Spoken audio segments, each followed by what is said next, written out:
지난 주일날 부활주일이었잖아요. 그래서 제가 누가복음 24장을 먼저 땡겨서 설교를 했단 말이죠.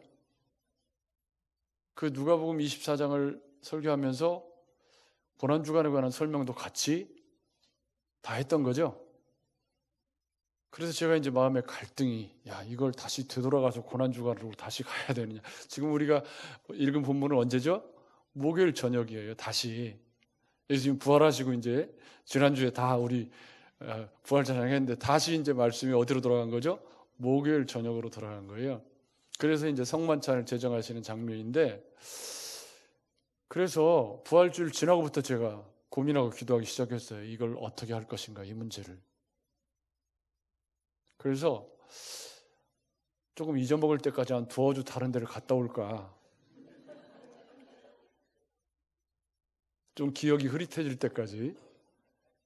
근데 그건 또 제 방법이 아니더라고요. 왜냐하면 다른 본문을 가게 되면 아무래도 제가 했던 본문을 하게 되고, 그러면 조금 더 나태할 것 같은 생각이 들고 해서 오늘 이 말씀을 그동안 우리가 살펴왔던 관점과는 조금 다른 관점으로 정리를 해보자. 그래서 오늘 말씀이 새 언약의 피라는 제목이 나오게 된 겁니다. 그래서 오늘은 성만찬 이야기를 물론 하지만 성만찬에 담겨져 있는 나를 기념하라는 말씀이, 그 기념의 내용이 바로 새 언약의 피와 연결되어져 있다는 사실을 집중해서 좀 살펴보려고 합니다. 우리가 옛 언약이 있고 새 언약이 있죠? 옛 언약이 뭐죠? 율법이죠. 시내산에서 받은 율법. 근데 여러분, 옛 언약을 받을 때 이스라엘 백성들이 구원을 받은 후에 율법을 받았나요? 율법을 구원의 조건으로 주셨나요? 이 대답을 선뜻 못 하시겠죠? 근데 여러분, 논리적으로 생각해 보세요. 이스라엘 백성들이 출애굽하고 나서 시내산에서 율법을 받았잖아요. 그럼 먼저 하나님의 백성이 되고 나서 그 다음에 하나님의 백성이 이렇게 살아야 된다, 이게 맞지? 여러분, 그렇죠? 그게 순서적으로 맞잖아요. 그러니까 옛 언약도 먼저 구원받고 그 다음에 구원받은 백성이 이렇게 살아야 된다, 율법이 주어지는 거예요. 근데 왜 이게 율법을 지켜야 구원을 얻는다로 둔갑하게 된 거죠? 원래 하나님이 율법을 주실 때는 그런 의미로 주는 게 아니잖아요. 이미 출애굽해서 하나님의 백성이 된 사람들에게 너희가 하나님의 백성이기 때문에, 나의 제사장 나라와 이 백성이기 때문에 너희는 이렇게 살아야 된다, 이래서 주신 거잖아요. 여러분, 그렇죠? 근데 왜 율법이 구원의 조건으로 둔갑된 건가요? 원래는 구원의 조건이 아니잖아요. 지금 먼저 출애굽했어요. 먼저 구원 받았잖아요. 먼저 하나님의 백성이 돼서 출애굽기 10장 5절 6절에 너희는 내 소유된 백성이라고 주님이 천명을 하셨거든요. 그런 후에 그들에게 너희가 이런 거 먹으면 안 되고 뭐 이렇게 살면 안 되고 하면서 나 외에 다른 신을 두지 마라 하면서 하나님의 백성이기 때문에 이렇게 살아야 된다고 율법을 주신 거죠. 근데 그걸 구원의 조건으로 둔갑시킨 건 누구죠? 바로 대제사장과 서기관들과 그들이 율법주의라고 하는 잘못된 신학을 발전시킴으로 인해서 율법을 지켜야 구원을 얻는다라고 하는 오류에 빠지게 된 거죠. 여러분, 그렇죠? 이 순서가, 구약이나 신약이나 이 순서가 뒤바뀌면 문제가 생기는 거예요. 그래서 우리가 옛 언약이라고 할 때 흔히 율법을 행함으로 구원을 얻는다고 생각하게 된 것은, 원래 율법이 주어질 때는 그게 아니었고 먼저 구원받은 백성들에게 이렇게 살아야 한다. 다만 이렇게 안 하면 너희가 뭐 돌에 맞아 죽기도 하고 이렇게 죽기도 하고 뭐 이런 말씀들이 있었을 뿐이지 구원의 조건으로 주신 것은 아니었죠. 혼란스러우신가요? 아니죠?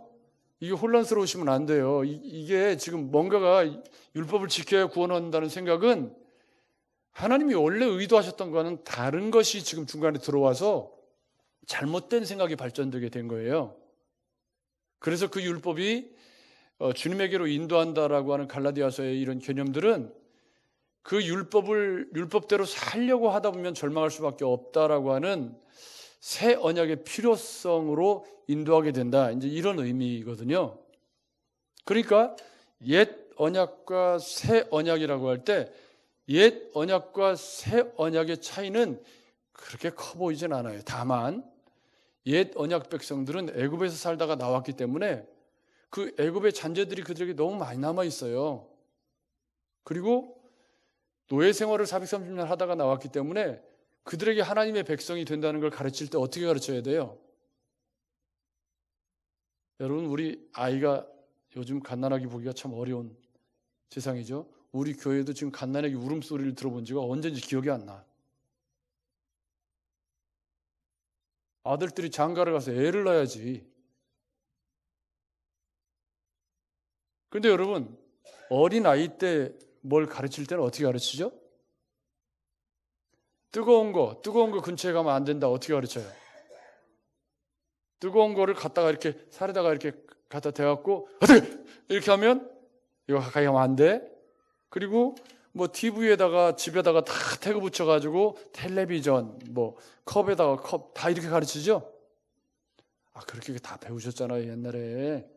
그렇게 안 하신 것 마냥. 그런 것처럼 구약의 어린 백성들한테 하나님이 이렇게 살아야 된다라고를 가르치실 때, 야, 국 갈라주고 이런 거 먹으면 안 돼. 그거는 애굽에서 너네가 그런 거 먹었지만 하나님의 백성은 그런 거 먹으면 안 되고, 야, 몸도 좀 깨끗하게 씻으면 좋겠어. 이렇게 말씀하신 거잖아요. 여러분 맞죠? 근데 그거를 구원의 조건으로 둔갑시켜서 거기다가 막 세부 항목을 막 집어넣어가지고 복잡하게 만든 사람들이 있어요. 여러분, 우리가 신앙생활을 그렇게 하지 않았으면 좋겠습니다. 말씀 그대로 할 수 있으면 좋겠어요. 근데 오늘 우리 주님이 이제 목요일 날 저녁이잖아요. 앞부분 7절부터 13절까지는 그냥 간략하게 정리를 하려고 하는데, 이게 이제 유월절을 준비하는데 주님이 예루살렘 입성하실 때처럼 주권적으로 가면 누구 만날 테니까 그 사람한테 주님의 유월절을 준비하도록 방을 달라고 해라. 그러니까 그 사람이 방 내줬다는 거예요. 근데 여기 사용된 이 다락방이라는 말이 우리가 마가의 다락방하고 좀 헷갈리는 경향이 있어요. 근데 누가복음의 저자도 누가고 사도행전의 저자도 누가죠. 근데 이 같은 누가가 여기에 사용된, 누가복음 여기에 사용된 다락방이라는 말은 아나가이온이라는 헬라어를 썼고, 사도행전 1장 13절의 다락방은 토히페로운이라는 말을 썼어요. 그럼 단어가 틀리잖아요. 일단 단어가 틀리다는 말은 뭐죠? 다른 다락방이라는 거죠. 그러니까 이건 마가의 다락방은 아니고 이제 다른 다락방 이렇게 정리를 해놓고, 거기서 이제 주님이 때가 이름에, 그래요. 이 때가 이름에라는 말은 성경에서 의미심장한 거죠. 갈라디아 4장 4절에 때가 참해. 이 때가 참해라는 말은 성경의 그 시간을 표현하는 여러 가지 말 가운데 우리가 잘 아는 카이로스라는 말 있잖아요. 실제로 언어학자들이 그렇게 딱딱 구분해서 썼다 그렇게 얘기하지 않는 사람들도 있지만, 어쨌든 주님이 작정하신 그때, 이것을 일컫는 말이 카이로스. 우리도 시간이라는 말이 여러 개 있잖아요. 딱 그 시간, 그때. 그게 뭐죠? 때가 이름에. 그럼 여기서 때가 이름에는 뭐죠? 주님이 지금 십자가를 지셔야 할 때가 다가오고 있다. 근데 여기 보십시오. 때가 이름에, 성경 우리가 잘 읽어야 되는데, 때가 이름에 예수께서 사도들과 함께 앉으사. 여러분, 사도들이라는 말을 여기서 쓰는 게 맞나요? 틀리나요? 원래 마데테스, 제자라는 말을 썼잖아요. 근데 왜 여기다 그 사도라는 말을 가불 해서 썼을까요? 사도라는 말은 보내심을 받은 자라는 뜻이잖아요. 아포스톨로스라는 이 말은 주님이 우리 제자들을 세상에 보내신다, 그때 보냄받은 자라는 의미로 쓰는 말이 사도라는 말이에요. 제자라는 말은 뭐죠? 배우는 사람, 주님을 따라가는 사람이에요. 그럼 지금 이 목요일 저녁에 제자들이 보냄받은 사람이에요? 제자들이에요? 제자들도 지금 다굴기 전에 주님 다 부인할 거고 뭐 여러 가지 지금 엉망진창이잖아요. 제자라고 하는 말도 아깝잖아요, 사실 지금. 여러분 그렇죠? 그렇다면 때가 이름에 사도들과 하라는 이 말은 의도된 표현이겠죠. 어떤 의도가 담겨 있을까요? 주님이 이 미숙한 제자들을 통해서 꾸시는 꿈이 담겨 있는 표현이죠. 이건 누가행전, 사도행전을 염두에 둔 표현이라고 봐야 돼요. 그러니까 이 때가 이름에 라는 말은 제자들을 사도로 파송하기 위한 물밑 작업이 이제 막바지에 이르는 거죠. 목요일 저녁 주님 십자가를 지시기 바로 직전이니까. 그래서 누가는 여기다가 사도라는 말을 갖다 집어넣음으로 인해서 주님이 그들을 통해서 꾸시는 꿈을 미리 당겨서 이야기를 좀 해주고 있죠. 아주 굉장히 중요한 표현이에요. 그죠? 주님이 지금 사도들과 앉았다. 무슨 사도예요? 지금 사도라고 말하기가 좀 그렇죠. 근데 지금 누가는 이 표현을 의도적으로 썼을 것으로 보이는데 주님이 그들을 통해서 꾸시는 꿈이 사도행전이죠. 그 꿈을 향한 지금 밑그림이 그려지고 있다. 그 밑그림의 핵심 단어가 나를 기념하라라는 말인데 여러분 보십시오. 15절부터 설명이 필요합니다. 이 15절에 내가 고난을 받기 전에 너희와 함께 이 유월절 먹기를 원하고 원하였노라. 그러니까 이 고난을 받기 전에 라는 말은 바로 내일 십자가를 지실 것을 의미하죠. 그런데 유월절 만찬을 자신의 고난받으심과 연결시켜서 아주 이 누가가 독특하게 이야기를 하면서 뭐라고 말하냐면 18절을 먼저 보겠습니다. 18절 내가 너희에게 이르노니 내가 이제부터 하나님의 나라가 임할 때까지는 포도나무에서 난 것을 마시지 아니하리라 그럽니다. 이게 무슨 말일까요? 내가 이제부터 하나님 나라가 임할 때까지 다른 복음서에 보면은 마가복음 14장 25절에 보면은 내 아버지의 나라에서 새 것으로 너희와 함께 마시는 날까지 즉 재림하셔서 완성될 천국이 도래할 때까지 그때까지 이 포도나무에서 난 것을 마시지 않겠다 그렇게 말씀하시는 거예요. 근데 여러분 누가복음을 읽다 보면 좀 이상하지 않나요? 17절에 잔을 받아서 감사하시고 그리고 18, 19절에 떡을 가지고 축사하시고 그 다음에 20절에 잔도 그와 같이 하여 잔이 두 번 나오죠? 성경을 꼼꼼하게 읽으신 분은 분명히 우리 성찬식을 할 때는 잔을 한 번밖에 안 나누잖아요. 근데 누가복음에 왜 잔을 두 번 나누는 게 나올까? 그동안 성경을 대충 읽으셔서 이걸 못 보셨던 분은 얘기하십시오. 성경을 꼼꼼하게 읽어야 돼요. 그죠? 근데 이게 좀 사연이 있어요. 원래 유월절 식사에는 4번의 포도주를 마시는 순서가 있다고 그래요. 유대인들에게. 그래서 마지막 4번째 잔을 주님이 하나님 나라에서 마시겠다. 이제 그렇게 공간을 두신 것이고 그래서 3번째 잔과 4번째 잔 사이에 말세라고 하는 긴 기간이 있고 그 4번째 잔을 마시는 날 진정한 하나님 나라 축제가 이루어질 것이다. 영원한 천국이 이루어질 것이다. 따라서 17절의 잔은 마지막에 잔이 아니고 마지막에 잔이 또 있다. 이제 이런 건데요. 이게 지금 유대인들의 이 유월절 식사에 잔을 나누는 것이 다른 복음서에 기록되지 않은 순서가 앞에 더 있었던 거죠. 근데 누가는 그걸 갖다가 더 기록을 해놔서 우리가 다소 조금 혼란스럽게 기록을 하고 있지만 사실은 다른 복음서가 이야기하고 있는 것처럼 잔을 마시고 그리고 주님이 이제 마지막 잔 이게 하나님 나라가 도래할 때까지는 안 마시겠다고 한 그 잔은 유보되어져 있는 것으로 그래서 주님 다시 오실 때 완성될 때 4번째 잔을 이제 마시겠다 그렇게 말씀하시면서 그러면서 떡을 떼어서 감사기도 하시고 나를 기념하라 그렇게 얘기했다는 거예요. 근데 여기서 나를 기념하라 나를 기억해라 이렇게 얘기하면 쉽잖아요. 그죠? 근데 왜 나를 기념하라 그랬을까요? 우리가 뭐 기념주화 같은 거 만들고 그러잖아요. 근데 여기 사용된 이 아남네시스라고 하는 기념하라라고 하는 이 헬라어는 회상하고 다시 기억한다는 의미거든요. 근데 그냥 리멤버 이게 아니고 그냥 리멤버 그냥 아련히 회상하는 게 아니고 그때 그 생생한 자리를 마음에 담아서 잊지 말고 그리고 기억하고 그리고 그것을 지켜야 된다라고 하는 묵직한 의미가 담겨져 있는 것이 기념하라라는 말이에요.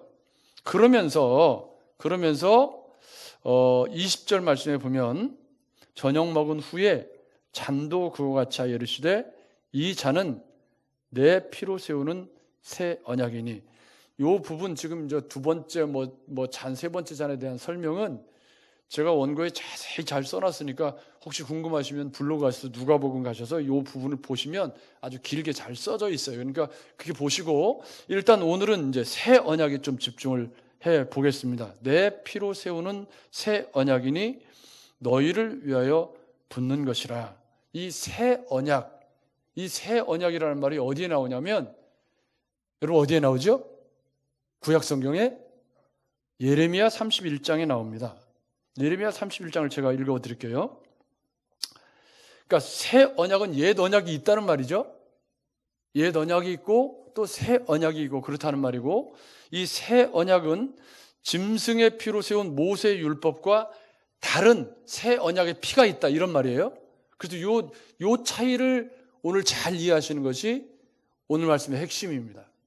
여러분 보십시오. 예레미야 31장 내가 이스라엘 집과 유다 집에 새 언약을 맺으리라. 예레미야 31장에 구약에 나오는 말씀이에요. 이 언약은 내가 그들의 조상들의 손을 잡고 애굽 땅에서 인도하여 내던 날에 맺은 것과 같지 아니할 것은 그래요. 그러니까 애굽 땅에서 인도하여 내던 날에 맺은 언약이 옛 언약인데 그 언약과 같지 않은 언약이라는 거죠. 새 언약이. 그렇죠? 그 언약이 그 옛 언약과 같지 않은 그 언약인데 그 이유가 뭐냐면 내가 그들의 남편이 되었어도 그들이 내 언약을 깨뜨렸음이라. 여호와의 말씀이라. 그러나 그날 후에 내가 이스라엘 집과 맺을 언약은 이러하니 곧 내가 나의 법을 그들의 속에 두며 그들의 마음에 기록하여 나는 그들의 하나님이 되고 그들은 내 백성이 될 것이라 여호와의 말씀이니라. 아멘. 이게 이 새 언약에 관한 말씀이 얼마나 많이 우리가 듣고 읽고 또 영감을 받고 했던 그 새 언약 시대에 대한 계시의 비밀의 커튼을 열어서 주님이 잠깐 보여주신 건데 그게 뭐냐 하면 나의 법을 그들 속에 두며 그래서 형식적인 옷을 찢는 것이 아니라 마음을 찢는 예배를 원하시는 주님이 새 언약 시대의 커튼을 열어서 나의 법을 그들의 속에 두며 그들의 마음에 기록하여 나는 그들의 하나님이 되고 그들은 내 백성이 될 것이다 라고 새 언약을 예레미야서에 설명을 해주고 있죠. 그러면 우리가 이 새 언약과 옛 언약의 차이를 조금 더 면밀하게 살펴보기 위해서 히브리서를 잠깐 볼 건데요. 히브리서를 그냥 찾지 말고 저를 따라오시면 좋겠어요. 히브리서 8장 13절에 보면 새 언약이라 말씀하셨음에 첫 것은 낡아지게 하신 것이니 낡아지고 쇠하는 것은 없어져 가는 것이니라 그래요. 그러니까 옛 언약이 없어져 가는 것이다. 새 언약이 있다. 이렇게 말씀을 하시는 거죠. 그러면서 히브리서 9장 15절에 이렇게 주님 말씀하세요. 히브리서 기자가 이로 말미암아 그는 새 언약의 중보자시니 그는 누구죠? 예수 그리스도겠죠. 히브리서는 예수 그리스도가 이제 주제니까 이는 첫 언약 때에 범한 죄에서 속량하려고 주구사. 이 속량은 값을 지불하고 다시 사오는 건데 누가 죽으신 거죠? 예수 그리스도가 죽으신 거죠. 그러니까 첫 언약 때에 범한 죄에서 속량하시려고 주구사 부르심을 입은 자로 하여금 영원한 기업의 약속을 얻게 하려 하심이라. 아멘.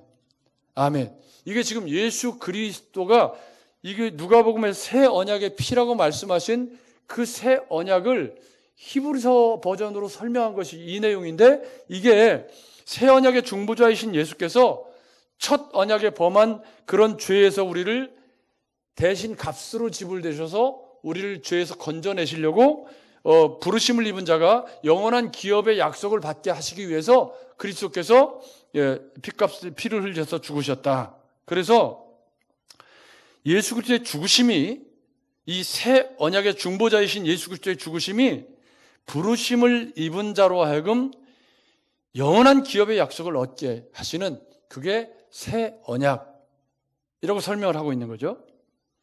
그러면서 이제 중요한 설명을 히브리서 기자가 해요.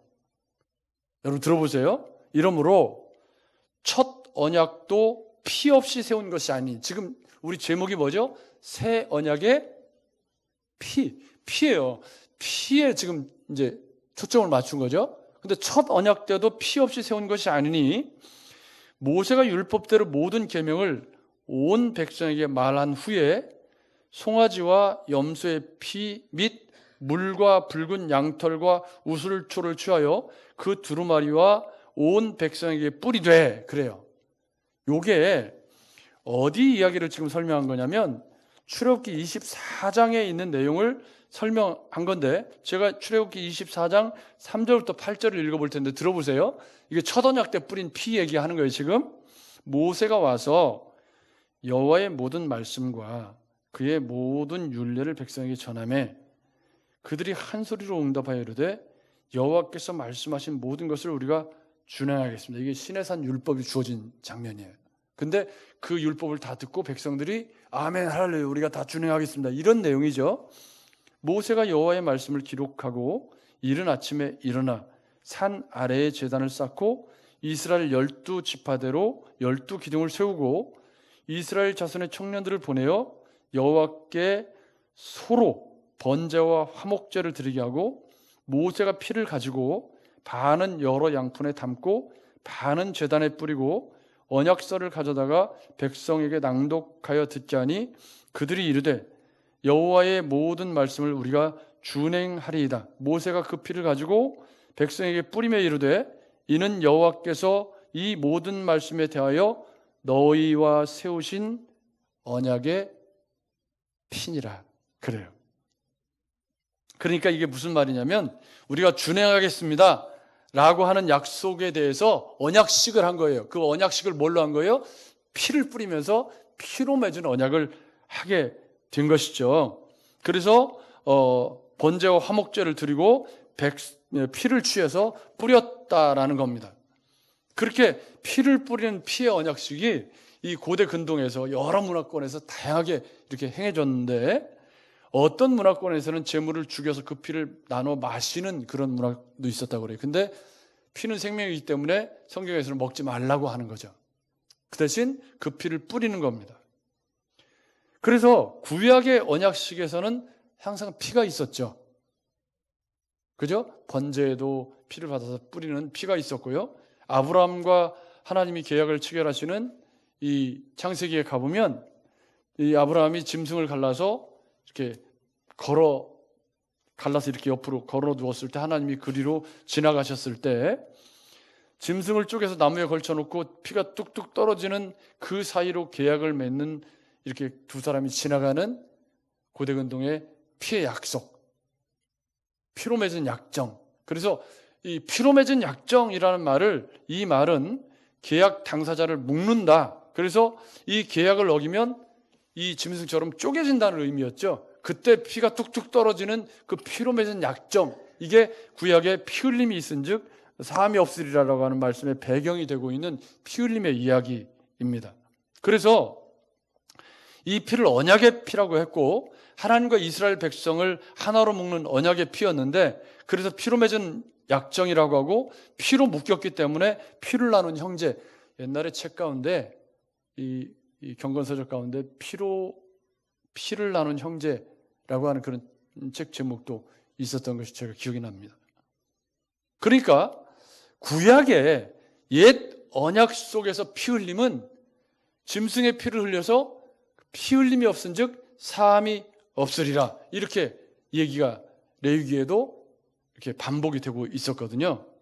근데 여기서 히브리서 12장 24절을 보면, 제가 오늘 이제 주제 설교처럼 조금 비틀어서 하다 보니까 다른 성경을 조금 많이 찾는 거를 양해를 좀 해주시고, 히브리서를 보면 히브리서에 어떤 내용이 나오냐면, 히브리서 12장 24절, 새 언약의 중보자이신 예수와 및 아벨의 피보다 더 나은 것을 말하는 뿌린 피니라 그래요. 근데 여기 아벨의 피보다 더 나은 것을 말하는 뿌린 피라는 말은 아벨의 피보다 더 나은 예수 그리스도의 피, 이렇게 읽어야 돼요.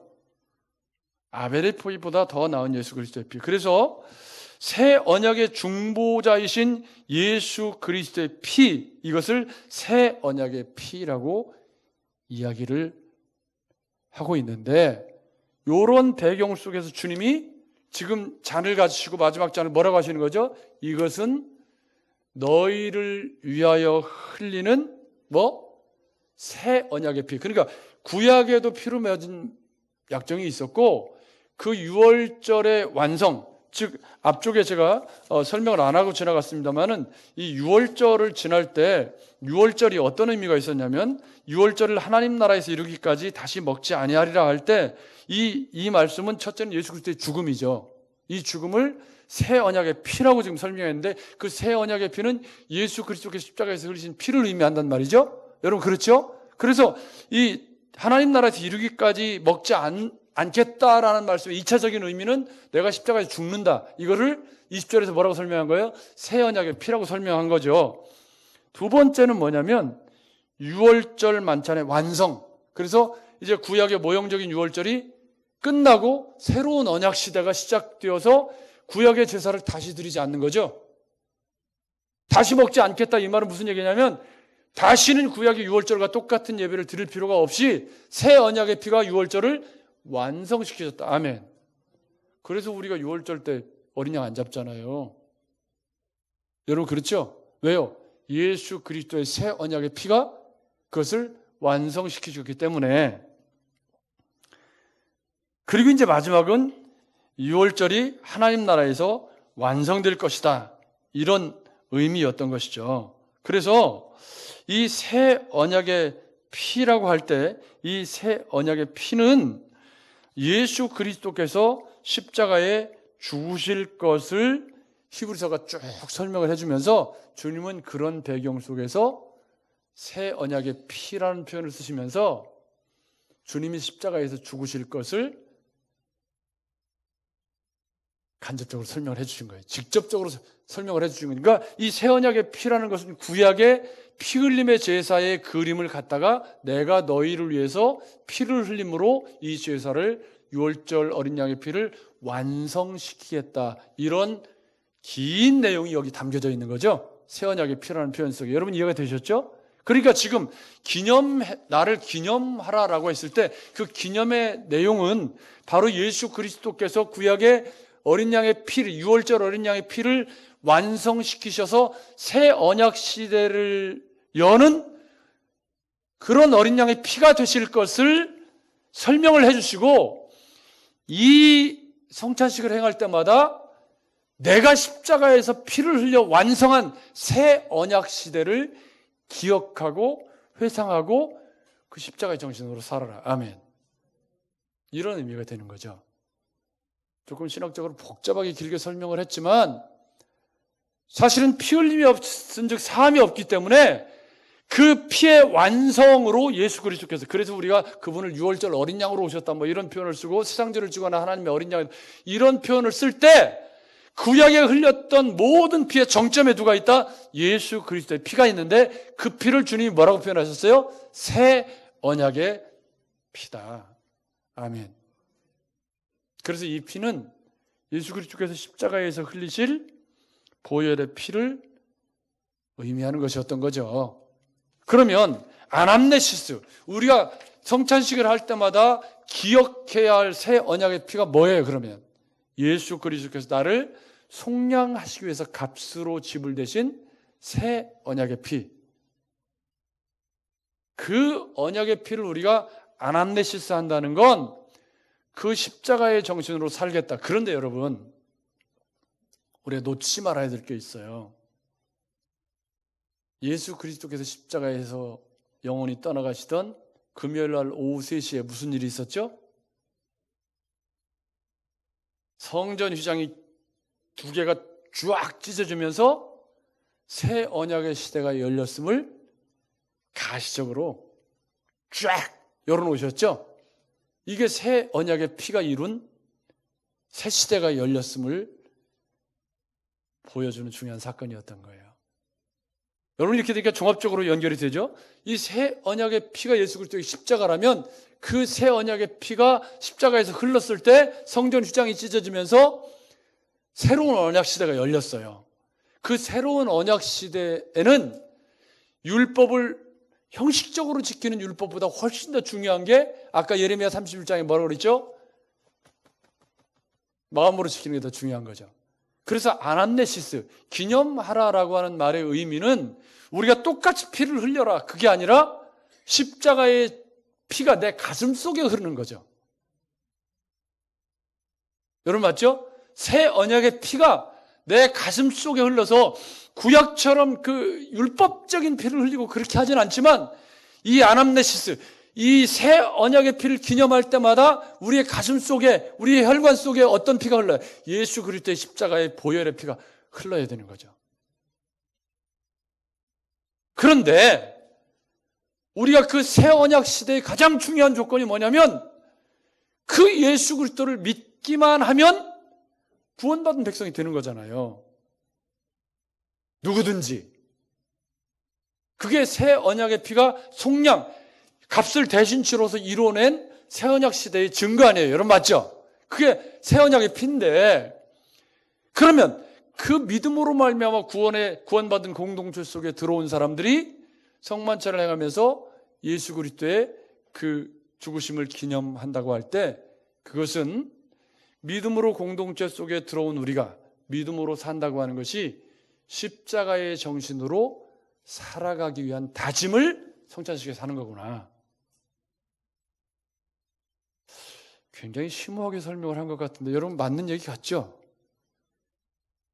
지금 새 언약의 피라고 하는 개념을 예수 그리스도의 피와 연결해서 결국 그 기념하라, 나를 기념하라라고 할 때 그 기념하라는 말씀의 내용은 그 성만찬을 행할 때마다 새 언약의 피로 예수 그리스도께서 흘려주신 피가 우리의 가슴 속으로 들어가서 그분을 영접한 우리가 그분의 보혈의 피가 우리의 삶에 흐르도록 살아가기를 원하시는 주님의 마음이 담겨져 있고 그 정신을 가지고 사도로 살아가야 된다. 아멘.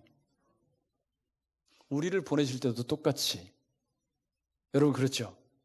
우리는 예수 그리스도의 피로 열린 새 언약 시대가 이제는 성전 휘장이 찢어지면서 건물 성전 시대가 아닌 사람 성전 시대가 열렸음을, 그래서 우리가 믿음으로 주님을 영접하고 그 주님을 기념하는 그 믿음으로 살아가는 우리의 삶의 현장이 우리가 성전으로 존재해야 되는 것이라는 것을 익히 배워 알고 있죠.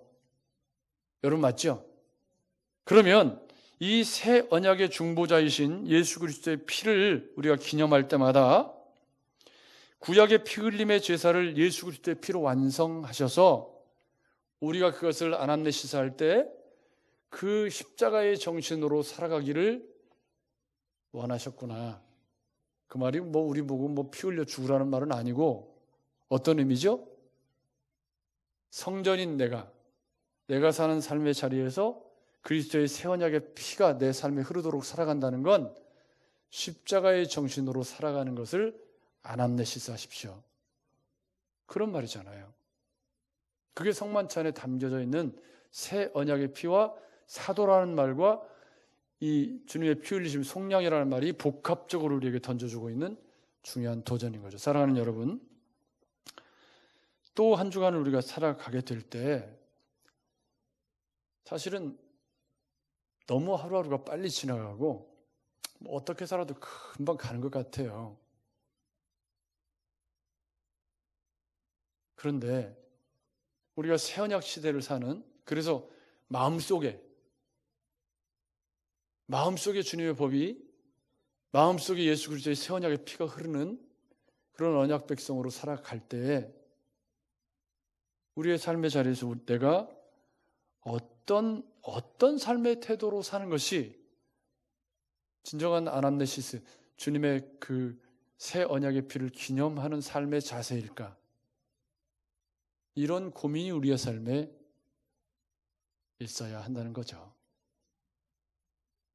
사랑하는 여러분, 그 삶은 예수 그리스도께서 부활하셔서 제자들을 만날 때마다 평안이냐 평안이냐 물으셨는데 우리 주님이 그 십자가의 길을 걸어가실 때 두려움으로 걸어가시지 않으셨고 평안으로 담대하게 걸어가셨어요. 그런 것처럼 이 새 언약의 피를 믿고 주님을 영접한 우리가 사는 삶의 자리에서 새 언약 시대를 살아갈 때 비록 그 삶이 다소 고단하고 힘들고 어렵더라도 우리가 그렇게 세상에 보냄받은 자라는 사실을 기억하면서 주님의 평안이 우리의 삶의 평안이 되어야 될 줄로 믿습니다. 사랑하는 여러분, 또 한 주간 살아가실 때 내가 새 언약의 피로 주님의 자녀가 된 사실을 마음으로 기억하고 자기 십자가를 지고 주님을 따르는 은혜가 우리 가운데 있어서 구약의 모든 언약의 피를 완성하신 예수 그리스도의 피가 우리의 삶을 통해, 그렇다고 피를 철철 흘리라는 말은 아니죠. 그 십자가의 정신으로 승리하신 한 주간 되시기를 주의 이름으로 축복합니다. 하나님 아버지,